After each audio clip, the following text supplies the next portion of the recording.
following is a Comfortably Zoned Radio Network production.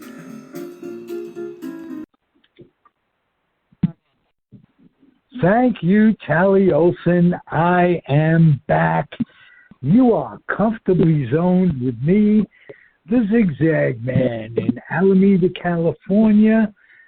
On a cold day in Northern California, we're right across the bay from San Francisco, and generally the weather is a little milder on this side of the bay. And today it's not so mild, I got to tell you. But I'm feeling warm because I'm going to let my guest introduce himself. I'm thrilled to have him. And the way I've always done this is that I've messed up the introduction. So, Barry, what do you say for yourself? Welcome to Comfortably Zoned. Well, Ralph, Barry Sparks, I've been a baseball fan for 62 years. I live in York, Pennsylvania, and I've written 4 books, and the most recent one is The Search for the Next Mickey Mantle, from Tom Tresh to Bryce Harper. And I just love baseball, and it's something I've always been interested in, it seems like, and I'm still interested in it today. Well, let me ask you, if you will, to go back in your memory when you were 12, because this episode is Lovin' Baseball when we were 12 and innocent. And I have my stories about when I was 12. When I was 12, it was 1958. But I want to hear your stories. And because, Barry, I used 12 with forethought. 12 is when one's enthusiasm for baseball peaks, and when it merges with the intellectualism. You know what's going on a little bit, and you've no doubt read some books on baseball, and you're taken to it like you'll never be taken to it again at age 12. It's a remarkable year. And what was it like for you? Well, Ralph, consider that I was 12 and it was 1961. And you might remember what happened in 61 with the Yankees and Roger Maris and Mickey Mantle. What a great year that was. Now, oh, yeah. We weren't Yankee fans, but you couldn't help but to know everything about the Yankees because they dominated the news. And my brothers and I, we knew Hector Lopez and Johnny Blanchard, and we knew all the players on the Yankees. But following the home run battle between Maris and Mantle, I remember I had a blue notebook, and I would keep a running tally of the runs in the notebook. And so that was very exciting. And 1961 was also Jim Gentile of the Baltimore Orioles hit 46 home runs, and we were Oriole fans, and Diamond Jim was a fascinating player for us. So it was just super. And as I look back on those years, I'm a little surprised about how much we knew about the Yankees. But like I say, they dominated the headlines and everything. And it was a great time to be a baseball fan. And you're right, Ralph, at 12 years old, I mean, I can remember studying all the, guys who had 3,000 hits and who had 500 home runs. And I memorized that. And, of course, the lists were much shorter back then. Barry, who took you to your first game? Excuse me? Who took you to your first game? Who introduced you to it all? Okay, well, I'll tell you what. I was a newspaper boy, and I won a trip to go see the Phillies play. They played the Giants, and I believe it was in 1961 or 62. And so Right. that's how I got to my first baseball game. And as a kid, anytime they had a newspaper contest where you could win a trip or something like that, I was very enthusiastic, and winning a trip to a baseball game was fantastic. And they would even give you some spending money for while you were at the game. And so that's how I got to my first game. Who individually fueled the fire of your passion? Did you have an older brother, or was it your dad, uncle, grandfather? Well, you know, it's interesting. I had an older brother who was a Yankee fan, but he wasn't necessarily a big baseball fan. But I didn't really have one person who influenced me. What really clicked with me was reading about baseball history. And, you know, I read about players like Rogers Hornsby and Eddie Plank and Frank Home Run Baker, guys like that. Uh-huh. And that stimulated me. And I really believe, because I didn't have a father figure, that a lot of those players of the past held a great deal of interest to me. But it also created a interest in history just per se. I did have an uncle who was somewhat of a baseball fan, but I didn't know him very well. And so I was just kind of fortunate. It was fueled by reading the newspapers and reading books about baseball. Okay. Did you collect baseball cards, read magazines, that type of thing? Well, we collected some baseball cards, nothing systematically, you know, like when we was 12-year-old kids, we collected them, but we didn't keep them like in a collection or anything else like that. And right. Little did we know. Little did we know. About when I was about 12 or maybe 14, we had comic books, and I tell people I had a Daredevil #1 and Spider-Man #12. And if I had those books today, they'd be pretty valuable. But of course, we didn't think anything about keeping them and, you know, in pristine condition or anything else like that. But yeah, we collected baseball cards and football cards. And like I say, it just wasn't anything systematically. But that's how we got to know a lot of the players is through baseball cards. Okay, now let me ask you this. You went to see the Phillies and the Giants. Did you end up being a Philly fan or a Giant fan? Well, actually, my loyalties were between, I was a big Baltimore Oriole fan because I lived in southern Delaware and Maryland. And I'm also a Philly fan, too. Today, I live in York, Pennsylvania, and I have a good friend who's a tremendous Phillies fan, and we go to about 6 or 8 games a year together. So I have split allegiance on that. And so right now, the Phillies are doing a lot better than the Orioles, but I follow them both. Now, I want to know how your passion as a kid transcended to your avocation as a book writer. Yeah.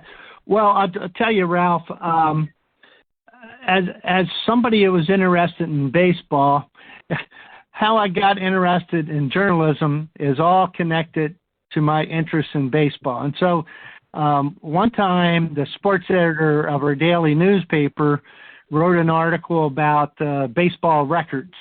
And there were a number of mistakes in the article, some of them minor, some of them major, but I wrote a letter to the sports editor, and you know, he was very nice to me, and you know, thanked me for doing it.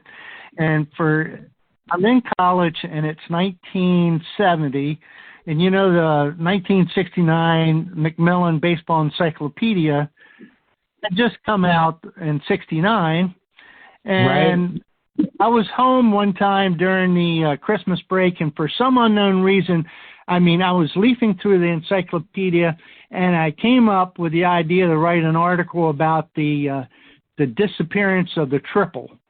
And I wrote a little short article, and I didn't know anything about freelance writing, and I sent it in to Baseball Digest, and lo and behold, they were interested in the article, and it was called Baseball's Most Exciting Play, the Triple.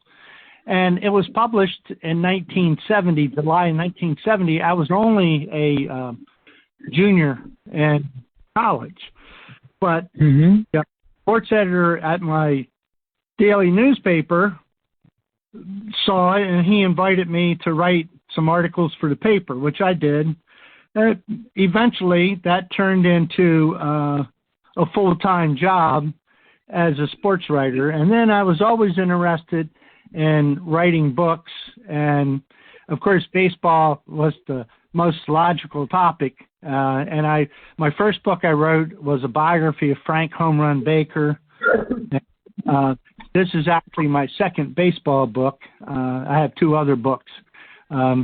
So, yeah, that passion has always been there. Barry, tell me about the two other books that you wrote. I wrote a book on Earl Anthony, who was a bowler, and the title of the book is Earl, the Greatest Bowler of All Time. And that came out in 2019, and the reason I wrote that book, I do a lot of article writing on bowling, too, and the reason I wrote that book is that he was perhaps the greatest bowler of all time, and there was no biography of him. And I said, well, how can this be? How can there not be a biography of somebody considered to be the greatest in the sport? And I said, suppose there was no biography of Willie Mays, or there's no biography of Johnny Unitas or Bill Russell or Larry Bird.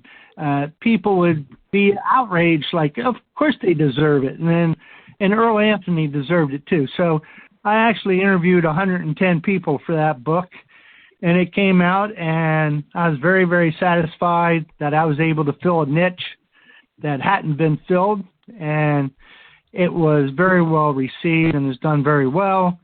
The other book... Well, Barry, then just tell me this, because I know nothing about Earl Anthony and very little about bowling.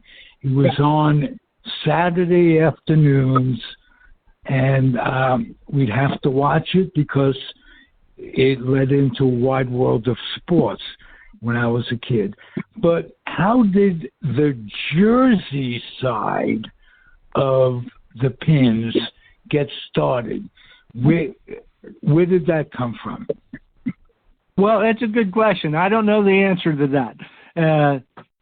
I've read a lot about the bowling, but I'm sure there's an answer out there somewhere. I just don't know what it is. All right, I'll put it out to the internet world, and let's see what it brings. Because that's, if you miss your side and it goes to the other side, sometimes you get a strike.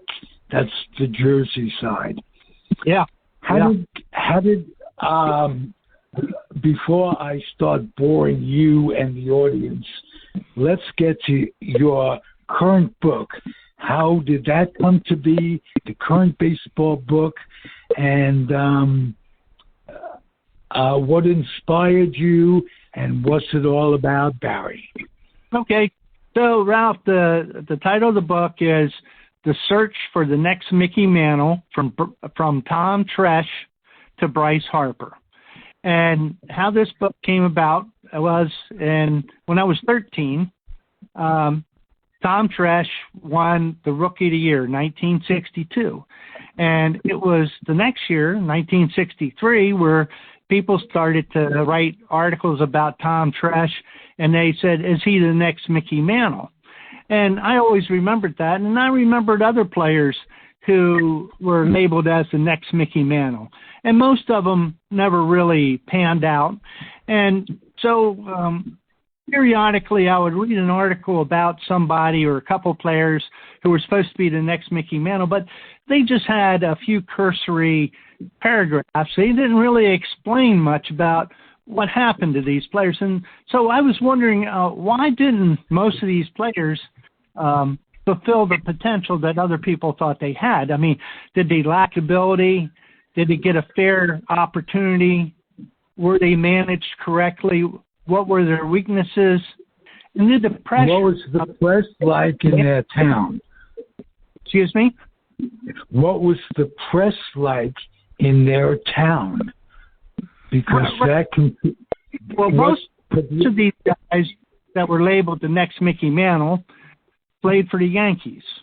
So, Bobby Mercer, as an example, later on, was blessed, and it wasn't really a blessing to put that much pressure on a kid. Mercer was a terrific ball player, but no Mickey Mantle. Who would have been? There was no other player than Mickey Mantle, and when he was healthy, and that was for a very short period of time in 1950, 1951, there was no one with that kind of speed and talent and hit for power from both sides. He had the charisma. He was a terrific fielder, a great drag bunter. So it was, you put that on a kid, and that just puts added pressure on the way I see it. Do you agree with me, Ralph? That for most of these players, that next Mickey Mantle label was an albatross, and it created pressure, a lot of high expectations, and most of these guys were unfairly compared to Mantle. And you talk about Bobby Mercer, and Shirley Povich of the Washington Post said it's really unfair to compare Mercer to Mantle because although they were both from Oklahoma and they both started out as shortstops, he said Mercer is not as strong as Mantle. He's not as fast as Mantle. He's just not as good as Mantle. And most of these players didn't have the talent that Mantle had. But again, the expectations put all that pressure on them. And so what happens when you have these high expectations? Well, it increases the pressure, and players will try harder, but it seldom produces better results. What usually happens is when you're trying harder, you end up with anxiety, fear of failure, overthinking, negative thinking, and this is what happened to many of these players. So for most of them, it was pretty unrealistic, but it didn't stop the press from doing that comparison. Mercer, along with a number of these other players, told the media, hey, I'm no Mickey Mantle, but they didn't listen, you know. Bill Robinson of the Yankees said the same thing. Hey, who are we kidding? I'm not Mickey Mantle. I'm never going to be Mickey Mantle. But they kept comparing these players to Mantle. Right. Bill Robinson has some Philly history as well. And Bill Robinson, the Yankees got him from Atlanta, and Bill Robinson had extra pressure because he was supposed to be the black Mickey Mantle. He was supposed to, the Yankees had finished in last place in 66, and he was a rookie in 67, so he was supposed to save the franchise, and then he was supposed to, be the next Mickey Mantle. So he had, pressure. The Horace Clarke years. Excuse me? The Horace Clarke years. Well, it was a prelude to that. And then, so Robinson hits a home run on opening day, and then, as I say, he went into a 3-year slump. And finally, the Yankees traded him. And Robinson almost quit baseball at that point, but the White Sox said, don't quit. We think we can trade you. So the White Sox traded him to the Phillies, and he got a chance for the Phillies and did well, and then they traded him to the Pirates, and, of course, he was in the 79 World Series. And he's an example of a guy who managed to survive those early years where he was under all that pressure. But one of the keys for Bill Robinson was he took a quote from Willie Davis, and Willie Davis said, baseball's not my life, it's not my wife, so why worry? And Bill started to think, hey, I'm going to go up there and I'm going to try, but I'm not going to over try. I'm just not going to worry about it. And that seemed to be a key for him, because early on he was trying to hit a home run every time he came up to the bat, because he wanted to prove to fans, he was worthwhile, he was going to be a good player. And it was only when he relaxed that he started to do better. Wow, just shows you that Yogi was right, that 80% of the game is 50% mental or something like that. He said you can't hit at the same time, which is pretty. Yes. Barry, tell me what's next on your plate. When one completes a book, it leaves them somewhat empty on some level. So what's going on in the future for you? Well, that's a good question, Ralph.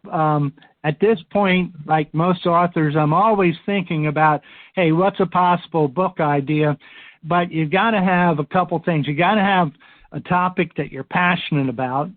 You have to have something that you're willing to spend a couple of years writing and researching. And then if you find something like that, you have to say, well, will a publisher be interested in it? Will somebody else be interested in it? And so I'm always looking at those things. I don't have a topic right now, but as I said, I keep looking around, and hopefully I'll find something that I'd want to pursue.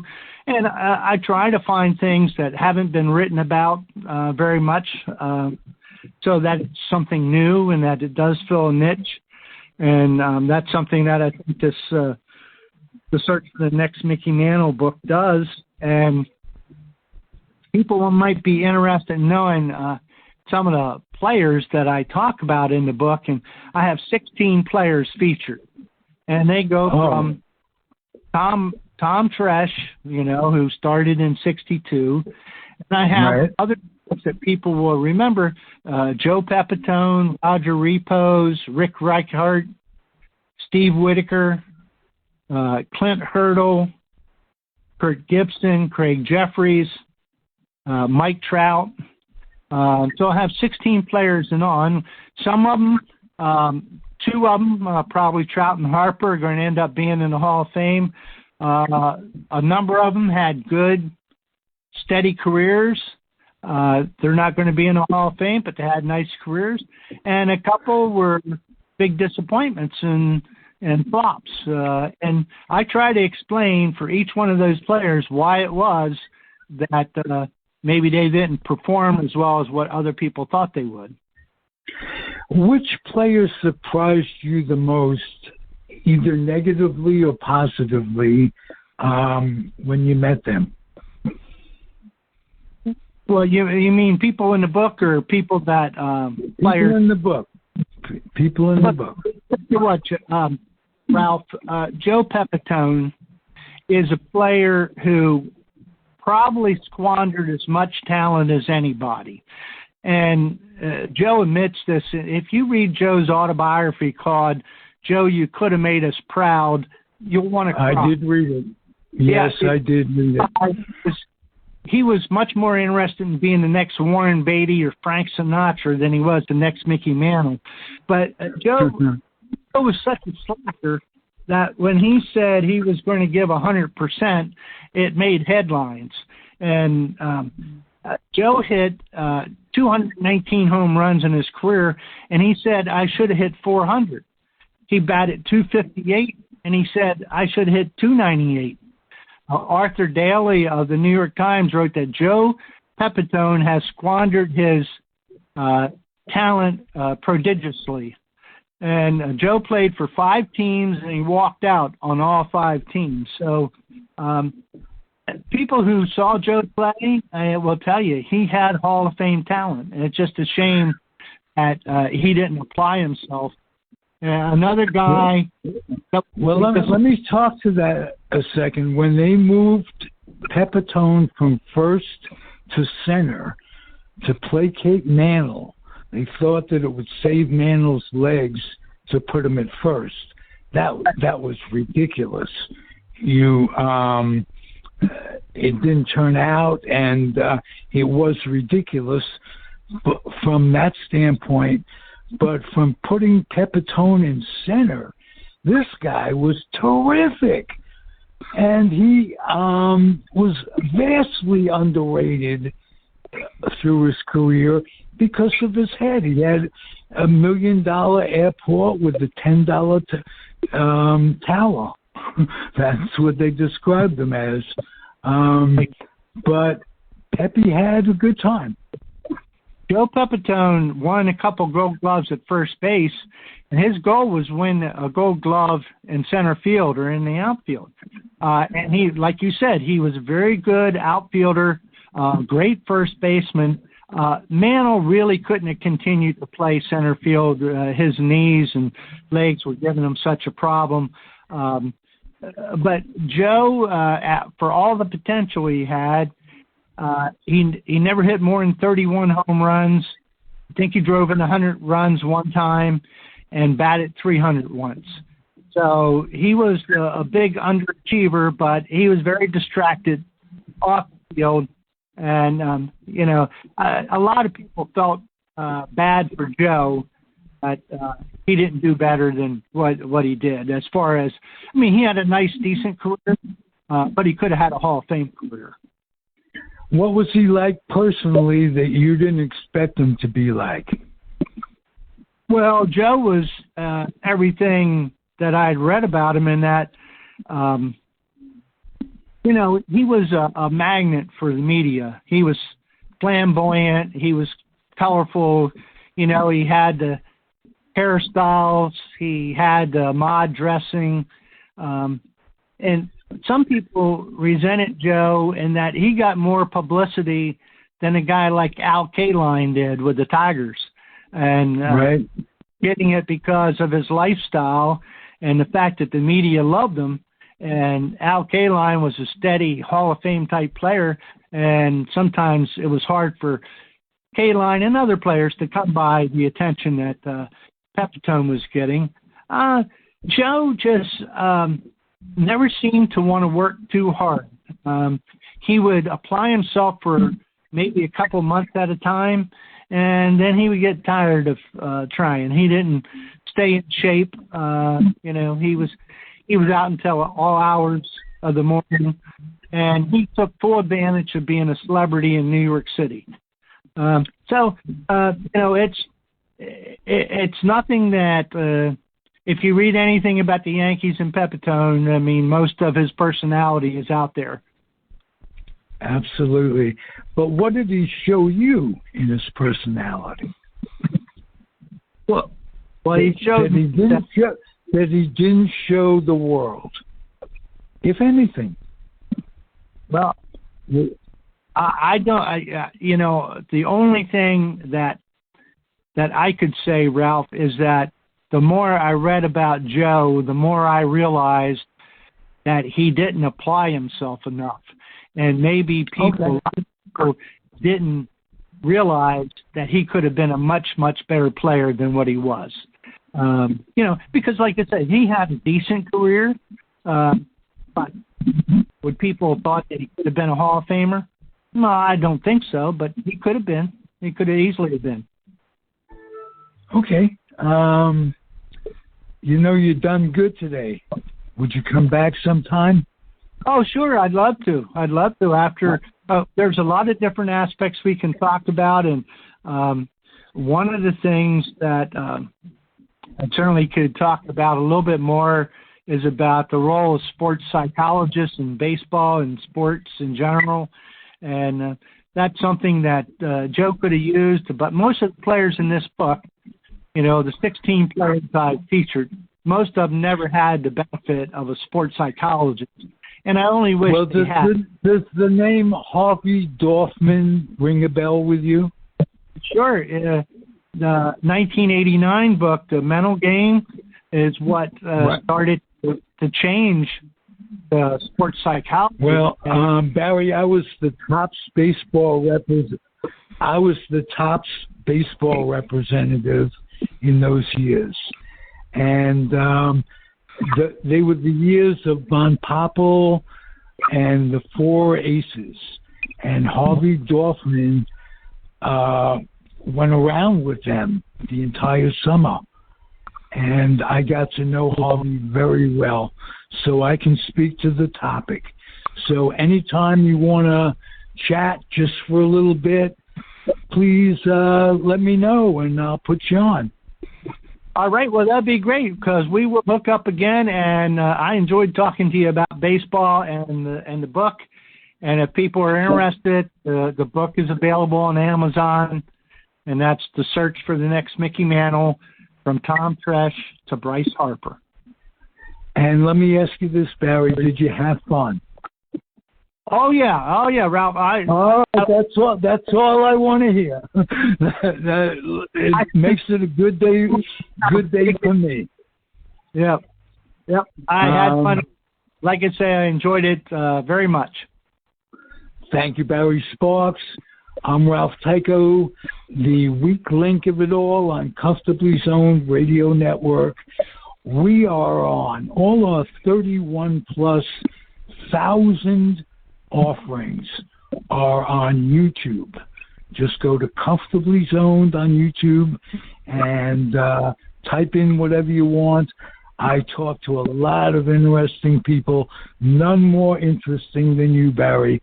So please come back, and I'll just say adios and happy trails. All right. Thank you, Ralph. Thank you, Barry.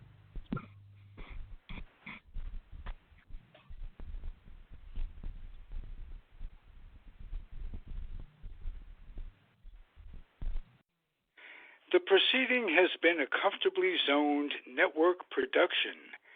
You are advised to keep your dreams wet, your humor dry, your children and grandchildren out of military recruiting offices and off the laps of clerics who wear dresses. Thank you for listening, everyone. Happy trails.